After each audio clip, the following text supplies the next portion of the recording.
Con mi gente, una propuesta diferente que te ofrece la parroquia San Francisco de Asís en Cárdenas, pero quiere ser de todas las personas que aman la Iglesia Episcopal en Cuba.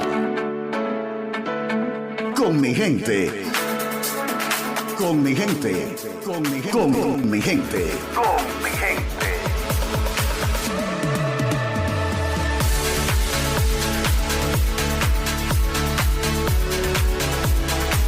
Hola mi gente, ya estamos en otro espacio para dialogar, otro espacio en el que vas a conocer la historia de la Iglesia Episcopal contada desde sus protagonistas, desde las personas que están trabajando en ella, desde las personas que de alguna manera han aportado y siguen aportando a la vida de nuestra iglesia. Hoy quiero darle la bienvenida a nuestro espacio a un joven clérigo de nuestra iglesia que he tenido el placer de ver crecer en la fe, madurar en su compromiso con la iglesia como líder laico, y hoy pues también tengo el placer de verle sirviendo como ministro ordenado de nuestra Iglesia Episcopal en Cuba. Me refiero al reverendo Yannel Valdivia Melo. Eres muy bienvenido a nuestro espacio y sin más, vamos a pasar a la primera pregunta. ¿Quién es Yannel? Preséntate a nuestros oyentes como si no te conocieran. Y saludos a nuestros queridos oyentes. Voy a tomarme esta entrevista como una conversación entre amigos porque eso es lo que somos. ¿Quién soy? Me considero una persona apasionada. Todo lo que hago le pongo mucha pasión. De ahí que a veces me tomo todo muy en serio y soy una persona que se exige mucho a sí misma y por ende también exijo mucho a las personas que amo y quiero. De las cosas esenciales en mi vida, la familia, mis padres, mi esposa, mi hija que viene en camino, nuestra querida Olivia, que si Dios lo permite en un futuro escuchará esta entrevista y le mando desde ahora un beso grande. Yo soy una persona que valora mucho a la familia, a mis hermanas, a mis sobrinas, a mis abuelas y mis abuelos que están en el cielo. El seno familiar y la estabilidad y el amor que recibí en mi hogar me hicieron ser la persona que soy hoy. Pero bueno, yo soy y me consideré en un momento una persona muy rebelde. Desde muy temprana edad quise verificar las cosas por mí misma. Emprendí un camino de fe que no sabía cuál iba a ser el siguiente paso, pero fui caminando. De las cosas que me gusta hacer, me gusta divertirme, me gusta jugar, la catequesis, me encantan los juegos de mesa, encontrarme con viejos amigos. Retrocedamos un poco en tu historia, de ser un adolescente a visitar ocasionalmente la iglesia de San Lucas en Ciego de Ávila, a tener una experiencia de fe que te hizo quedarte. ¿Cómo fue esta etapa inicial de tu juventud en la iglesia? Bueno, yo fui un adolescente, como te había comentado, bien rebelde. Y mi mamá y mi papá seguro te podrán decir más de eso que yo, porque nací en un barrio que mis padres me cuidaban mucho y me protegían mucho, pero ya cuando uno llega a la adolescencia pues quiere experimentarlo todo y yo quería ganarme el dinero trabajando honradamente y bueno, los muchachos del barrio siempre estábamos trabajando y cualquier cosa que alguien necesitaba hacer ahí íbamos nosotros a trabajar, pero también en mi barrio habían vicios y habían atracciones que a los ojos de un adolescente que no ha conocido el mundo no parecen ser desafiantes. Llegué a una gallería donde habían personas que entrenaban gallos a preparar gallos y me metí en el mundo de las peleas de gallos y eso me fue apartando de mi cuna como cristiano porque desde los 4 años me habían llevado a la iglesia. Mi padre y mi madre son creyentes y mi padre cuando vino a Ciego de Ávila pues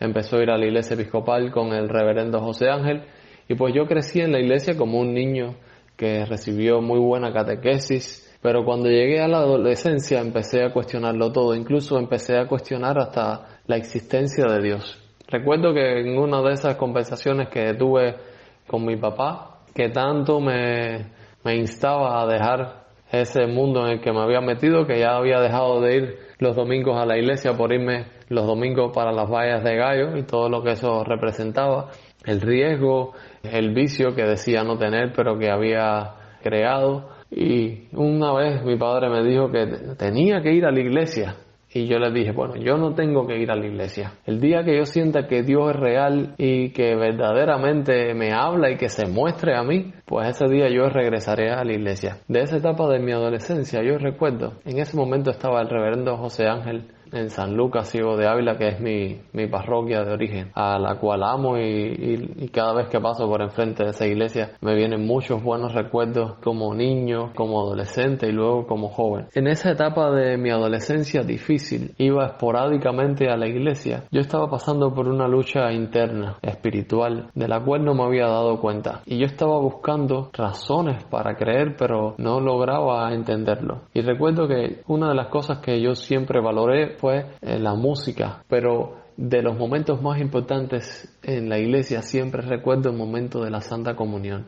Después de que yo comulgaba, sabía que yo estaba recibiendo la presencia de Dios en mi vida. Ese era mi pensamiento de aquel momento.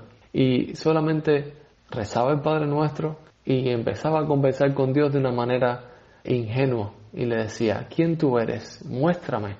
Yo sabía que había alguien del que me hablaban, pero que yo todavía no había conocido, o al menos no era consciente de su presencia en mi vida. Y empecé a pedirle a Dios pruebas de que me mostrara su existencia. Y eso mismo se lo dije a mi padre el día que tuve una gran discusión con él, porque quería que yo fuera de manera obligada a la iglesia.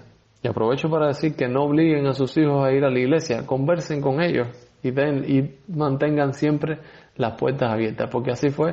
Yo no fui por obligación, sino por necesidad, porque tenía una gran necesidad de Dios. Y empecé a sentir hasta compasión por los animales. Empecé a sentir que lo que estaba haciendo estaba mal, porque esos animales estaban sufriendo. Empecé a experimentar una cierta cantidad de cosas que se fueron acumulando, que yo hoy en día siento que fue Dios hablándome a través de personas, de acontecimientos, los animales, todo conspiraba a que yo dejara esa vida y que me volviera a Dios, pero yo no fui consciente hasta que pasó el tiempo y miré hacia atrás y dije, es Dios quien está haciendo todo esto para quitar esto de mi camino. Incluso cuando logré salir de eso, fui a hablarle a la gente, porque conocí a familias de hermanos que se peleaban y se discutían, nadie era amigo de nadie, el amigo de todos era el dinero y era un mundo en el que en realidad nunca me sentía a gusto. Llegó un momento en el que el gallero del cual yo aprendí a hacer todas las cosas para entrenar un gallo, se fue y me quedé yo solo un año entero de gallero, siendo menor de edad. Mi madre y mi padre ni sabían de todas esas cosas que yo estaba. Ellos pensaban como que yo me estaba entreteniendo, pero para mí eso era un trabajo al que le dedicaba tiempo y era tiempo que dejaba de estar en la escuela, cosa de la cual me arrepiento. Pero bueno, de todas las cosas, incluso de las negativas, uno puede aprender. Llegó un momento en el que yo tenía 14 años. De hecho, yo iba muy poco a la iglesia. Y si el reverendo José Ángel llega a ser como recto, como debería ser, ¿no? A mí no me deberían haber mandado aquel año a un congreso de jóvenes. Los jóvenes llevaban un tiempo como de moratoria y en aquel momento era Noel y Leandro presidente y tesorero. Y entonces yo voy con 14 años porque como yo cumplía en noviembre, ya yo casi tenía 15. Fui también a unas Pascuas juveniles en Florida. Y yo nunca había experimentado estar en un grupo de personas de mi misma edad. Porque yo había visto los jóvenes que eran mayores que yo y tenían sus encuentros y demás. Y para mí eso todo era aburrido, no le encontraba sentido. Hasta que fui a unas Pascuas juveniles en Florida y encontré un grupo de amigos. De hecho, tú estabas ahí y fuiste una de aquellos jóvenes que me marcaron y que cuando llegué a la iglesia de Florida y experimenté aquellas Pascuas donde había una gran espiritualidad y el último momento en aquella misa que yo recuerdo como si fuera hoy, en el que yo me acerco a tomar la comunión y le pido al reverendo Aurelio en aquel momento, que era el párroco de Florida, que orara por mí, y entonces hubo una cadena de oración y yo sentí algo que me estremeció por dentro. De hecho, nunca había sentido eso en mi vida y desde ese momento yo tomé conciencia de que Dios era una realidad Y también tomé conciencia porque habían otros jóvenes y yo decía, ¿cómo puedo ser yo el único joven que no crea en Dios? Y todos están hablando de su experiencia de Dios. Y yo me empecé a sentir identificado con las prédicas, los temas. Yo decía, que todo me está hablando a mí de lo que yo necesito hacer, de los cambios en mi vida. Recuerdo que un texto que me marcó en aquel momento es el texto ese de San Pablo que decía, cambien su manera de pensar para que así cambien su manera de vivir. Y mi vida dio un giro completo. Recuerdo que también en aquel campamento el reverendo Emilio habló sobre cómo los jóvenes experimentaban procesos de transformación en sus vidas y que a veces se nos cerraban puertas y que cuando esa puerta se cerraba era porque otras se abrían. Y eso yo lo tomé a la literal y sentí que estaba Dios hablando a mi vida. Y esas primeras experiencias de Pascuas juveniles y del campamento de jóvenes en realidad cambiaron mi vida. Recuerdo que después de esas Pascuas vinimos a un siguiente campamento que ya era un campamento bien organizado y tenía una amistad muy linda con el grupo de Florida del cual tú eras parte. Y en la misa de clausura, una vez más, estando la obispa Griselda presidiendo la Santa Eucaristía, pues llamaron a que los jóvenes compartieran su testimonio de lo que habían vivido en aquel campamento. Y voy yo para allá siempre queriendo hablar y quería hablar de lo que yo había sentido, de lo que habíamos estado viviendo. Y recuerdo que cuando me paré en el atril de la catedral, estando la obispa Griselda al lado, yo empiezo a hablar y dije, yo quiero decir. Y cuando dije esas palabras, empecé a llorar de una manera incontenida que hasta hoy nunca más lo he vuelto a hacer. Y ahora mismo recuerdo por qué fue que pasó eso, porque cuando yo estaba camino a la comunión, había una señora mayor de la catedral, ya no recuerdo su nombre, que me tomó de la mano y me dijo, por favor, ayúdame a ir a tomar la comunión. Y cuando le doy la mano, que me pone su mano sobre la mía, me dice, cuánto quisiera yo que fueras tú mi nieto, porque mi nieto está preso. Y eso me tocó hasta lo más profundo de mi ser. De hecho, yo recuerdo que yo no podía levantar la mirada porque empezaba a llorar. Yo miraba a cualquier persona y empezaba a llorar. Era un llanto incontenido y bajaba la cabeza y no lloraba, pero siempre que levantaba la cabeza volvía a llorar de manera incontenida.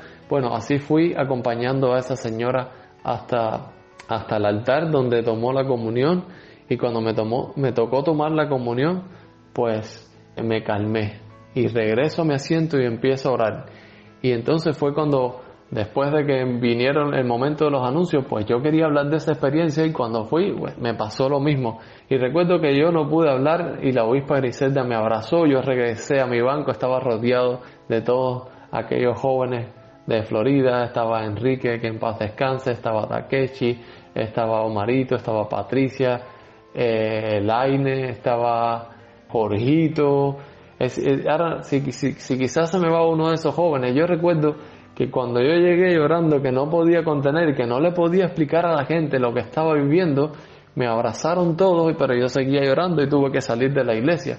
Y una persona se me acercó y me dijo, mira, ¿sabes lo que ha pasado? Que experimentaste el poder del Espíritu Santo. Y bueno, yo me fui, subí para mi habitación, y la obispa Griselda aquel día subió hasta mi habitación buscándome. ¿Y sabes qué me dijo? Cuando me encontró, me dijo, este día tú has recibido y has sentido la presencia del Espíritu Santo, y por eso ha chocado eso tanto en tu vida.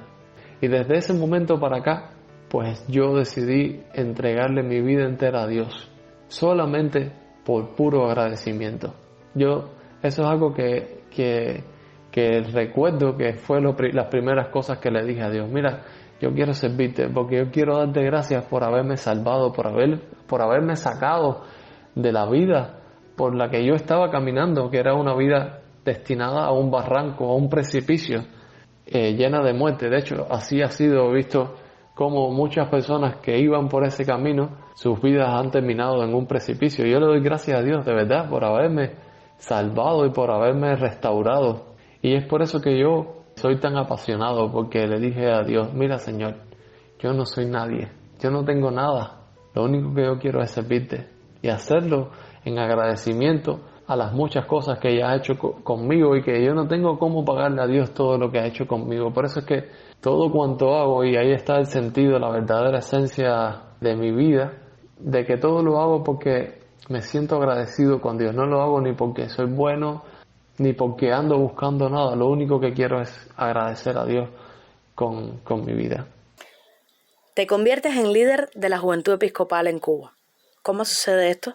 ¿Cuáles fueron, digamos que tus aprendizajes durante esta etapa y cómo el ser líder laico de la Juventud Episcopal en Cuba te ha servido de alguna manera para tu experiencia ya desde otra posición, desde la posición de clérigo, en este caso de director de los jóvenes, como estás ejerciendo ahora? Mira, yo recuerdo que cuando yo quise tomar la decisión de irme al seminario, me costaba mucho porque yo no quería dejar de servir en la organización de los jóvenes episcopales de Cuba. Y ahora yo no recuerdo, entre las conversaciones que nosotros teníamos y demás, quién fue el que me dijo que uno no le podía decir que no a Dios. Porque quizás ahora pudiera perder en aquel momento la oportunidad de continuar sirviendo a los jóvenes desde la posición de joven líder laico, pero que si yo, como en aquel momento lo pensaba, perder un poco de tiempo en el seminario, cosa que no fue así, fue todo un gran tiempo que gané en formación y en espiritualidad. Y cuando yo salí del seminario sentí que estaba mejor capacitado y empoderado para servir mejor, y tenía ese deseo de servir a los jóvenes, porque yo me había quedado con deseo de continuar sirviendo con los jóvenes. Y aunque bueno, habían otras personas que estaban desarrollando ese rol, que lo han hecho todas las personas que han estado llevando a los jóvenes por el camino de Dios, lo han hecho bien. Y yo sentía que yo podía hacerlo, pero que no era el momento. Incluso a veces me sentía como que era demasiado joven como para guiar a los jóvenes. Y bueno, pasó el tiempo y por cosas de Dios me tocó ser capellán de los jóvenes por un año, el año pasado, y luego ahora me nombran director y unen las dos funciones en una. Y en el momento en que me lo dijeron, la verdad, te lo voy a decir así con honestidad, tú sabes que yo soy honesto y sincero, sentí que iba a ser demasiado para mí. Yo siempre siento que las cosas que Dios pone es como que no voy a poder, porque esas son mis debilidades, ¿no? Pero cuando siento que es Dios el que va a hacer el trabajo, yo digo, Dios puede hacerlo en mí, si yo dejo que Él lo haga. Y bueno, estoy intentando hacerlo lo mejor que pueda. Y me apoyo mucho en los jóvenes que tienen muchos talentos, muy bien formados, con deseos de trabajar. Y la verdad que yo descanso en ellos, sabiendo de que pueden escuchar a Dios, que pueden escuchar también a los otros jóvenes y que no todo depende de uno, sino depende de Dios y depende del equipo de trabajo con el que uno está llevando a cabo la misión que se le ha encomendado. Yagnel, ¿cómo sentiste que tu llamado era al ministerio ordenado de la Iglesia y no solamente un llamado al servicio desde la posición de laico, sino que el Señor te estaba llamando a algo superior, a un compromiso mayor, ya desde, no como laico, sino desde el ministerio ordenado? ¿Cómo fue ese llamado y digamos que cómo fue ese proceso vocacional, ¿no? De descubrimiento, de discernimiento, de crecimiento hasta que, bueno, ya eres ordenado? Mira, para ser fiel con la historia, yo no me descubrí a mí mismo. A mí el reverendo Carlos Expósito fue quien descubrió mi vocación. De hecho, él fue el primero que me hizo la pregunta de que si había sentido en algún momento el llamado de Dios a ser sacerdote. Y yo le dije que no, que yo lo que sentía era deseos de servir. Y entonces yo empecé a involucrarme en muchas cosas en mi iglesia local. Bueno, yo fui miembro de la junta parroquial, era el presidente de los jóvenes. Cuando no iban las profesoras de la catequesis, pues yo le daba catequesis a los adolescentes, a los niños, y ya después fui queriendo aprender a servir mejor. Empecé el curso de los nuevos ministerios y mi intención era formarme como laico para servir mejor en la iglesia, ¿no? Yo no tenía aspiraciones.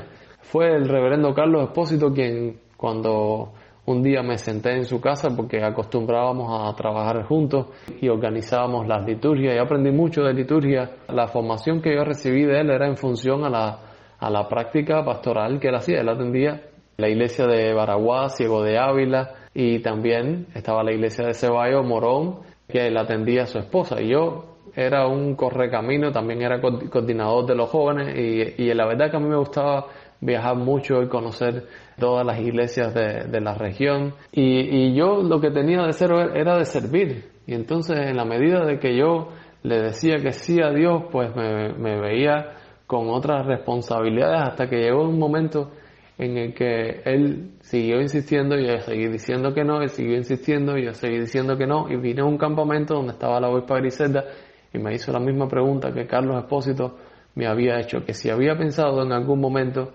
sobre mi vocación al sacerdocio. Y ya yo había empezado a pensar porque era tanta la insistencia y bueno, empecé a leer libros sobre vocación. Recuerdo que había un libro del padre Ceciño, un sacerdote católico que se llamaba Vocare, ahora no recuerdo, yo tengo anotado, todavía tengo mis notas sobre aquel libro que leí sobre la vocación y le dije, ¿sabes qué? Sí he estado pensándolo, pero no estoy seguro si realmente Dios me está llamando.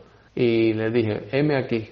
Y aquel año pues me mandaron a Baraguá y estuve 3 años sirviendo en Baraguá como laico y fue en Baraguá precisamente donde sentí que Dios sí me quería sacerdote, porque la gente en mi iglesia pues me veía como sacerdote, en Baraguá me veían como sacerdote y la gente insistía. Me costó mucho trabajo, te lo digo con sinceridad, reconocerme a mí mismo como llamado por Dios. Hasta que alguien me dijo que una de las maneras en las que la vocación se muestra como auténtica es en las personas que te ven a ti como sacerdote, porque a veces en la vocación uno no se reconoce como tal y es un proceso de escuchar a Dios, de escuchar a la comunidad y de responder en el momento que Dios cree que es más oportuno.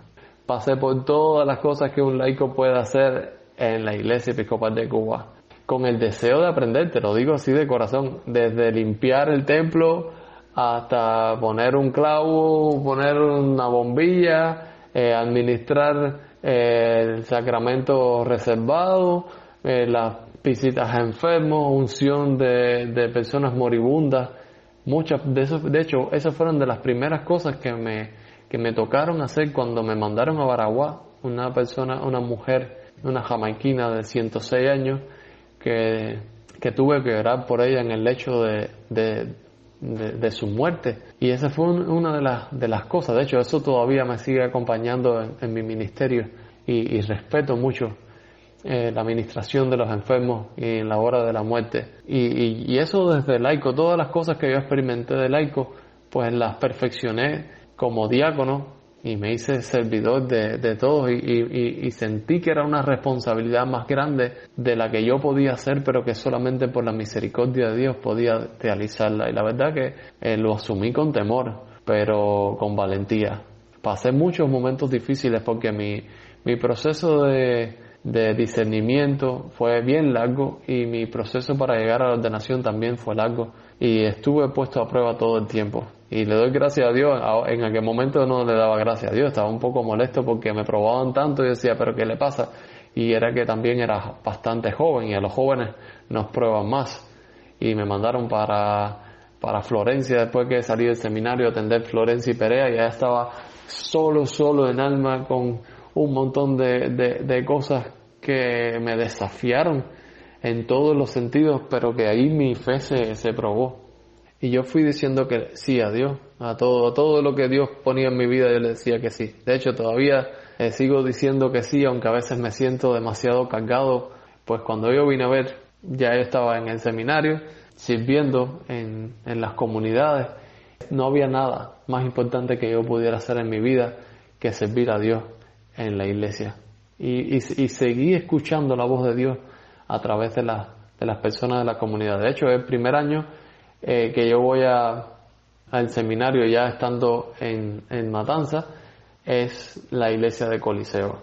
Antes de irme para el seminario estuve en Baraguá y también estuve en Céspedes. Vamos a una pausa y ya regresamos. Desde el proyecto Sal y Luz de la Iglesia Episcopal de Cárdenas, te traemos entrevistas, testimonios, experiencias, memorias e historias de fe que te inspirarán y te conmoverán. Descubre cómo estas personas han enfrentado desafíos, superando obstáculos y luchando por sus creencias, y cómo puedes aplicar sus lecciones a tu propia vida. Con mi gente. Estamos de regreso y seguimos entrevistando al reverendo Yannel Valdivia Melo. Todo el que te conoce sabe de tu pasión por las comunicaciones. De hecho, ahora mismo estás presidiendo el Departamento de Comunicaciones de la Diócesis. Háblanos de esta faceta tuya de comunicador. Quizás nos puedas compartir un poco sobre el proyecto Nuevos Pescadores con Nuevas Redes. ¿Cuál es tu visión, cuál es tu sueño con todo esto? Yo me siento un joven afortunado y te voy a decir por qué. Porque cuando yo era coordinador de los jóvenes episcopales, se nos dio la oportunidad de ir a Inglaterra en el 2012. Y en aquel momento en Cuba no teníamos internet. Yo no sabía absolutamente nada de comunicaciones ni de redes sociales. Y cuando llegué a Inglaterra, que me encontré con un montón de jóvenes, la Youth Generation, fuimos a la Catedral de Coventry, un evento que realmente marcó mi vida también.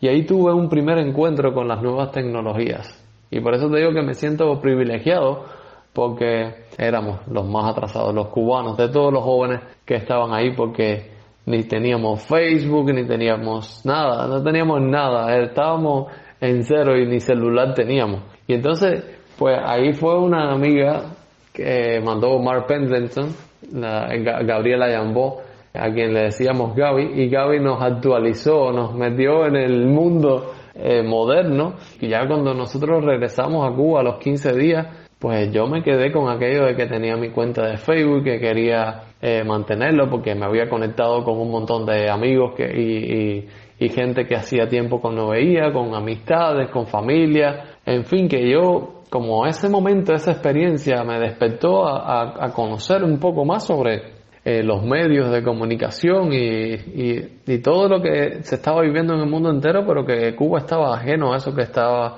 pasando en otras partes del mundo. Y yo recuerdo que cuando una de las primeras cosas, de las primeras ideas que tuve en cuanto a las comunicaciones fue, y si nosotros en algún momento llegáramos a tener nuestra página en Facebook y pudiéramos pues anunciar la buena noticia a través de las redes sociales. Y bueno, eso era una idea que parecía loca en aquel momento porque nadie tenía internet. Y recuerdo que en una de las últimas asambleas que estuvimos, que tú todavía eras presidenta de los jóvenes, que fue la asamblea donde se hizo la última constitución, que ahora está siendo revisada también, de los jóvenes. Y recuerdo que una de las mociones que yo hice, que era una locura en aquel momento, y ahora entiendo por qué la gente no lo aceptó en ese momento, fue crear una página de Facebook para los jóvenes episcopales de Cuba. Y en aquel momento, pues, todo creo que llegó a aprobarse, pero para que eso se hiciera efectivo, tuvieron que pasar algunos años. Y bueno, luego estuve involucrado con eso también, y nos ayudó Junier de la iglesia de episcopal de Panamá. Y en fin, que tuve unas experiencias también en el 2013, cuando se desarrolla la asamblea del Consejo Latinoamericano de Iglesias, pues me toca representar a los jóvenes episcopales de Cuba en esa reunión, y ahí tengo intercambio con otros jóvenes cristianos y con otros jóvenes anglicanos, y Junier fue una pieza fundamental para yo descubrir el mundo de las comunicaciones, porque Junier es un comunicador por excelencia de profesión y yo soy un empírico. Yo me considero un comunicador empírico, pero no de profesión, porque mi único deseo era visibilizar la iglesia episcopal en Cuba, que la gente conociera de la riqueza que tiene nuestra iglesia, llegar a más personas a que se acercaran a la iglesia, y mis primeras intenciones eran ingenuas, no organizadas, y ya luego, ya no recuerdo en qué año fue que la obispa Griselda me nombró director de comunicaciones, y lo que tenemos ahora llegó a ser por pequeños pasos que se fueron dando. Yo tenía una de las cosas que yo sentía era que teníamos que si nosotros llegábamos a desarrollar una estrategia de comunicaciones, podíamos conectar a nuestra diócesis, que era una diócesis geográficamente extensa, y no había mucho contacto entre las iglesias por la lejanía entre ellas, ¿no? Y siempre se estaba insistiendo sobre que hubiera como una conexión entre todos. Y yo dije, hay que buscar algo, hay que hacer algo para conectarnos como iglesia, como un cuerpo que no esté aislado, sino que estemos conectados. Y eso en realidad se vino a materializar más con la apertura de la obispa Griselda y con la pandemia. Cuando llegó la pandemia, que nos tuvimos que aislar todos, no había de otra que buscar herramientas para que la iglesia continuara funcionando. Y entonces empecé a crear grupos de WhatsApp. Esos grupos de WhatsApp pues fueron muchos experimentos, la verdad. Sirvieron para mucho porque pudimos compartir recursos. Ya luego, cuando ya se sobrecargaron los grupos, dejó de ser una experiencia tan buena y se convirtió en algo cansón porque era demasiada información y también la gente estaba pasando por un proceso de mucho estrés. Pero logramos conectar en la pandemia a toda la diócesis y que la gente estuviera atento a los podcasts, que fue una de las novedades, de las sorpresas que yo recibí. Yo siento que todo lo que fui haciendo en materia de comunicaciones fue inspiración de Dios, porque yo soy una persona muy curiosa y me pongo a investigar, a leer y entonces pongo en práctica inmediatamente lo que leo para ponerlo en función de la iglesia. Ese siempre ha sido mi modo de trabajo. Yo leo, investigo, lo pongo en práctica, si funciona lo hago, si no funciona lo desecho. De ahí que yo haya tenido más de 200 experimentos durante la pandemia y que solo 5 pusiera en práctica, porque antes de poner en práctica los grupos de WhatsApp, el podcast e incluso el boletín Voz Episcopal, que estuvimos publicándolo con cierta regularidad para los mensajes de la obispa a toda la diócesis y mantener de cierta manera la cercanía con las personas, los mensajes ante las pérdidas de los seres queridos de nuestra iglesia que perdieron su vida. Fueron momentos de mucha tensión y en medio de todo lo que yo estaba viviendo, porque yo estaba viviendo ya en ese momento era diácono, estaba viviendo en Florencia, pues yo estaba también pasando por un estrés total porque vivía solo, estuve en cuarentena. Ya perdí la cuenta cuánto fue el tiempo que me pasé encerrado en 4 paredes sin ver a nadie. Y yo también encontré en las comunicaciones una ayuda personal, un recurso espiritual valioso porque podíamos estar conectados a pesar de la distancia. Y ese fue un momento clave.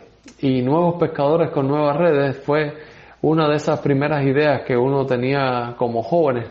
Y bueno, que desarrollé el taller en uno de los campamentos que estuve cuando era seminarista, y esa idea se me ocurrió por el texto de yo los haré pescadores de hombres. Y entonces a mí se me ocurrió que nosotros que somos pescadores pues teníamos redes a nuestro alcance, y yo quería enamorar a los jóvenes, sobre todo porque los jóvenes, y ya lo digo de los jóvenes porque yo me estoy sintiendo un poquito viejo, y los jóvenes de esta generación pueden hacer cambios que yo no he logrado, y por eso me gusta como despertar el deseo de descubrir y de aplicar herramientas nuevas que ayuden a desarrollar la iglesia.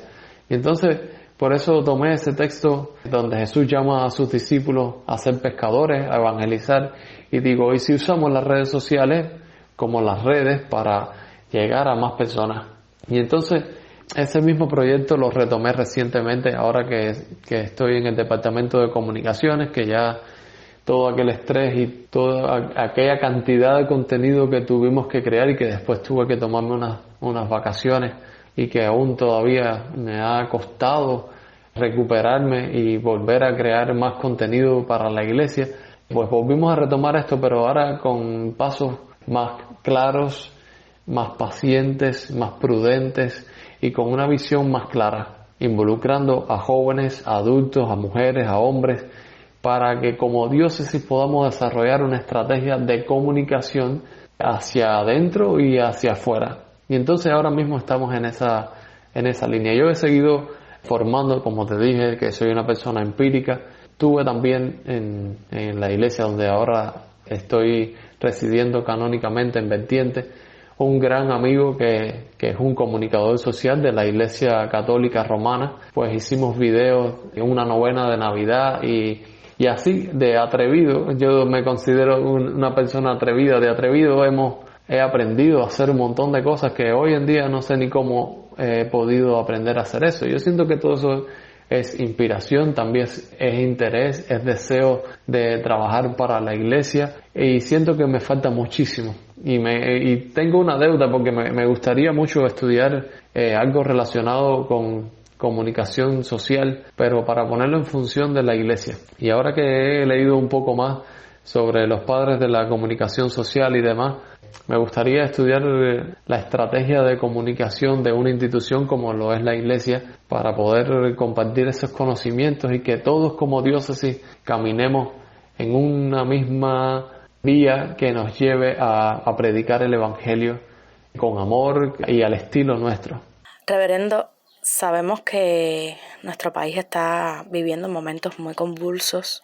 Estamos realmente viviendo una profunda crisis económica y social y parece que no se vislumbra una mejoría. ¿Cómo esto afecta desde tu visión, joven además, cómo afecta la misión de la iglesia? Y ahí puedes, si quieres, decirme desde lo personal, desde tu posición, desde tu mirada joven, pero también desde tu mirada de pastor y de hacedor también de la misión, ¿no? ¿Cómo tú ves que esto está afectando a nuestra iglesia? Para nadie es un secreto lo que estamos viviendo en Cuba.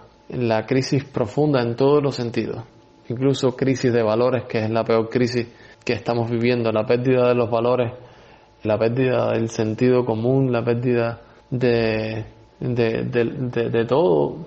Estamos viviendo bajo, como yo me acostumbro a decir, las leyes de la selva, de sálvese quien pueda.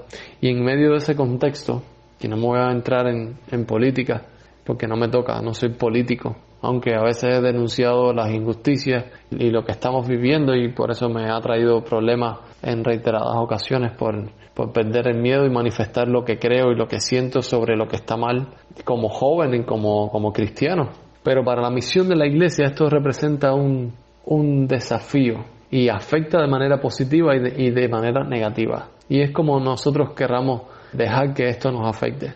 Porque sí tiene una afectación real en la economía incluso de nuestra iglesia, en los planes, las actividades. Es decir, esto pasa desde lo más mínimo hasta lo más complejo en la vida y en el deseo de ejercer la misión de la iglesia. Es decir, es una afectación real, pero que al mismo tiempo es una oportunidad muy grande de crecernos ante las dificultades, ante la crisis, ante la pérdida de valores, y enfocarnos como iglesia en continuar siguiendo los pasos de Jesús y su camino, que es el camino del amor. Entonces, vivir enfocados desde el amor y desde la compasión y la misericordia que debemos sentir hacia nuestros semejantes, que es un mandato de Dios. Eso le da a este tiempo que estamos viviendo un enfoque muy positivo, que nosotros podemos aportar a la gente. Y esos son luces en medio de los muchos apagones y en muchas de las oscuridades que estamos viviendo. Porque Jesús es luz para todos. Y lo único que a mí me ha mantenido con vida, con esperanza e incluso con alegría cuando siento ganas de llorar por dentro es la presencia de Jesús en mi vida. Y esa es la fuerza que yo siento cuando voy a la iglesia, incluso a veces cuando tengo que pasar tantas carencias, necesidades, dificultades para poder llegar a las iglesias que atiendo, ahora que atiendo Céspedes y que atiendo Florida, además de Vertientes y además de una construcción que ya eso es algo aparte, eso es un reto inmenso. Y la verdad que yo no pienso en todo, porque cuando uno piensa en todas las cosas que tienes bajo tu responsabilidad y en tus hombros, tú sientes que no puedes. Yo humanamente siento que no podría hacer ni el 10% de lo que hago. Pero ahí es donde cobra sentido las palabras del apóstol San Pablo, que Dios se hace grande en nuestras debilidades. Y yo siento que en donde flaqueo y en donde soy débil, es donde Dios realmente se muestra más grande. Y es por eso que yo he podido continuar adelante, y es por eso que cuando llego a veces a la iglesia, que llego sin poder a veces, y no me puedo quejar, porque la verdad que Cristo sufrió más de lo que nosotros y de lo que yo pueda llegar a sufrir, pero yo no soy un mártir, pero yo siento que yo tengo que llevar alegría a la gente, aunque a veces ni la tenga por dentro, y encontrar en las pequeñas cosas de la vida, en mi familia, en mi esposa, en mi hija que viene en camino, en mis padres, en mis hermanas, en mis sobrinas, incluso en la naturaleza, en los jóvenes que sí están en la iglesia, en los jóvenes que quizás se fueron pero que continuaron con su fe en otro país y que continúan soñando y que continúan construyendo. Y entonces uno busca siempre herramientas para ver el lado positivo de las cosas, aunque son muchas las cosas negativas. En medio de todas estas situaciones que me has compartido y que conocemos y que vivimos, ¿cómo hace usted para mantenerse enfocado en su ministerio pastoral? Porque debe ser difícil. Realmente yo trato de imaginarlo y realmente siento como que es algo que me supera en lo personal, ¿no? Es difícil a veces cuando tú también estás siendo afectado, cuando estás en medio de la tormenta. Es difícil transmitir calma, transmitir serenidad, dar un mensaje de esperanza, de aliento, mantenerte enfocado en seguir trabajando a pesar de. O sea, ¿qué herramientas tú usas desde lo personal, desde tu llamado? ¿Cómo haces? Dinos, compártenos esa experiencia, sobre todo porque eres alguien joven, ¿no? Y sobre todo la gente joven muchas veces se desespera y se siente, digamos que conmocionada ante las situaciones que estamos viviendo. ¿Y cómo haces para transmitirle a la gente a la que tú sirves ese mensaje cuando tú también estás siendo de alguna manera afectado, ¿no? por la situación? ¿Cómo haces con esto? Cuéntanos un poco. Mire, te voy a decir algo. Quien no diga que esto que estamos viviendo, que no le supera, está siendo un mentiroso. Porque yo me he sentido superado en muchas ocasiones por lo que estamos viviendo. Y lo único que me mantiene enfocado en el ministerio es confiar en Dios. De verdad. Tener a mi esposa al lado es algo que me da mucha seguridad. Tenerla a ella y que ella me tenga a mí, eso es algo que la verdad me ha mantenido muy enfocado en mi ministerio. Yo todos los días le doy gracias a Dios por mi matrimonio y por la bebé que viene en camino, porque la verdad que eso ha aportado mucho a mi estabilidad y a mi equilibrio con Dios y con la iglesia. De las cosas que así a mí me ayudan, porque también tengo recursos que en el tiempo y por todas las dificultades que pasé años atrás, acudí a ella. Uno, la meditación, la oración, momentos a solas con Dios en noches oscuras. Por ejemplo, a veces en tiempos de mucho trabajo y donde hay mucha gente a mi alrededor, yo busco momentos de estar a solas, sentado quizás debajo de una mata, a la luz de la luna, y orar y respirar. Eso me ayuda mucho, no sabes cuánto eso me ayuda. Y cuando yo me siento muy aturdido, yo busco la soledad y trato de estar para Dios. Otra de las cosas que hago que me ayudan, y quizás algunos de los jóvenes dirán, eso es por eso que el reverendo a veces nos manda canciones de alabanza de YouTube, porque yo por la mañana temprano cuando me levanto, que voy a hacer el desayuno, y que me toca hacer el desayuno a mí a veces, pues yo pongo música de alabanza en YouTube, y hay muchos cantos que me inspiran y que me elevan y que me hacen estar seguros y confiados en la providencia de Dios y en su bondad. Otra de las cosas de las cosas que más me nutre para cuando yo me voy a parar delante de la gente, poder ofrecerle algo de lo que yo he recibido de Dios, es el estudio de la palabra de Dios.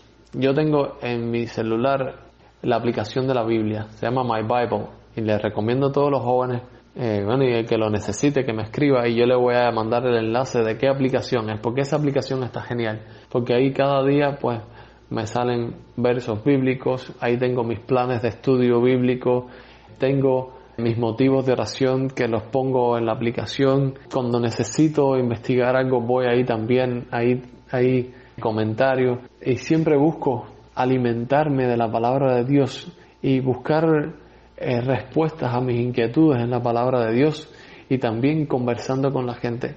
Y sobre todo, y era algo que me faltaba y que los jóvenes hoy en día no hacen y que la mayoría de los episcopales cubanos no hacen, pero que les recomiendo hacer, es la confesión. Cuando yo siento que he fallado a Dios, yo voy a mi confesor, que es el padre Gilberto, que ha sido la persona que desde el seminario me ha acompañado y es un padre espiritual para mí. Pues yo me confieso con él y le hablo de las maneras en las que yo he fallado. Y a veces confundimos que la confesión es un espacio para hablar de otras personas, de lo que me hicieron a mí, y la confesión es el espacio donde yo debo ser valiente para hablar de las cosas que he hecho y que han dañado a otras personas. Y creo que ese sacramento es muy valioso y que nos ayuda en medio de todo esto, porque en medio de toda esta crisis que vivimos muchas veces hacemos cosas que no son buenas ni para uno ni para los demás. Entonces, acudir a ser sinceros con Dios y con nosotros mismos en lo que nos equivocamos y en lo que dañamos a otros y a Dios, eso es algo también que nos libera y que nos ayuda a seguir adelante. Bueno, la verdad que te seguiría haciendo preguntas, porque tengo muchísimas preguntas, pero como tú y yo nos vemos en lo personal, vamos a tener oportunidades de hablar muchísimas otras cosas. Quizás tengamos una oportunidad para una segunda ronda de preguntas. No sé, vamos a ver. Pero de alguna manera tenemos que cerrar esta entrevista. Y la voy a cerrar, como siempre lo hago con todos los invitados, pidiéndoles que me digan cuál es el himno favorito, cuál es el himno que te habla, que te gusta por alguna razón, que te habla a tu vida, a tu ministerio. No sé, un himno que tenga alguna historia contigo. Patricia, me he sentido muy bien y me he sentido muy emocionado también, y les pido disculpas si me he extendido, porque me podría pasar toda la noche haciendo este ejercicio de recordar, porque muchas de estas cosas las tenía guardadas y hacía tiempo que no pensaba en ellas, y creo que ha sido un ejercicio también para mirarme hacia adentro, ver las cosas en las que Dios ha trabajado en mi vida y las cosas que todavía me faltan por trabajar, por soñar y por confiar en Dios y dejar en sus manos las cosas que hay que dejar. Y te agradezco de corazón por este don que tú compartes con toda la iglesia, porque tú eres muy buena comunicadora también, y de hecho me siento muy inspirado en ti y en Tonito por este regalo que le hacen a la iglesia de poner sus dones al servicio. Y yo te pudiera decir quizás una lista para hacer una misa entera con las alabanzas favoritas mías. Hay algunas de niños, pero bueno, no lo voy a hacer porque no voy a decir que es la favorita, pero esta es la que más me ha tocado recientemente. Y fue una canción que en el momento más difícil que yo estuve pasando en la pandemia, recurrí a ella, la descubrí. Dios me ayudó a descubrir esa canción y me ayudó a salir de la depresión tan profunda por la que estaba pasando, que es Waymaker. Y esa canción, cada vez que la canto y que declaro que Dios es milagroso, que abre caminos, yo siento que eso es real, que Dios está haciendo eso en ese momento. Y de verdad, los momentos en los que la he usado, siento como la congregación se une en una alabanza tan poderosa y liberadora, que la verdad que me gustaría terminar con esa canción en esta entrevista. Y te agradezco una vez más por este espacio, agradezco al editor, a Tonito, y agradezco a todas las personas que han llegado hasta este minuto de la entrevista, que ha sido una entrevista larga, y le pido que oren por mí, que oren por todas las personas que se dedican a desarrollar contenido para compartir las vidas, los testimonios de personas que han sentido la presencia de Dios. Que Dios les bendiga y que Dios bendiga este ministerio que hace. Amén. Aquí estás, debemos mover, te adoraré, te adoraré. Aquí estás, obrando en mí, te adoraré, te adoraré.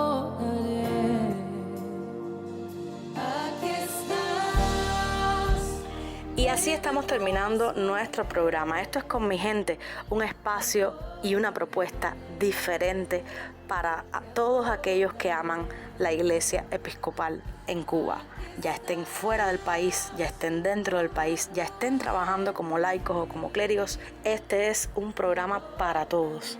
Compártelo con tu familia y amigos, porque siempre escuchar las historias de vida, los testimonios, la historia de la iglesia contada desde las vivencias de sus protagonistas nos ayuda a sensibilizarnos, nos ayuda a conectarnos unos con los otros. Te agradecemos por tu escucha, comparte y suscríbete con mi gente.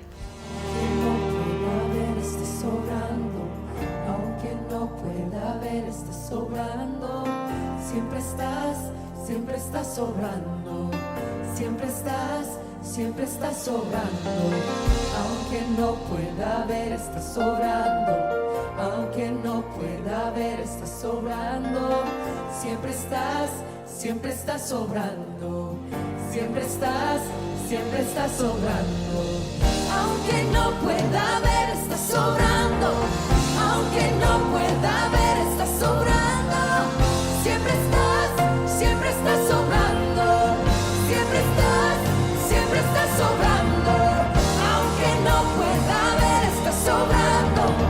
Aunque no pueda ver, estás sobrando. Siempre estás sobrando. Siempre estás sobrando. Milagroso, abres camino, cumples promesas, luz en tinieblas, mi Dios, así eres tú. Milagroso, abres camino, cumples promesas, luz en tinieblas, mi Dios, así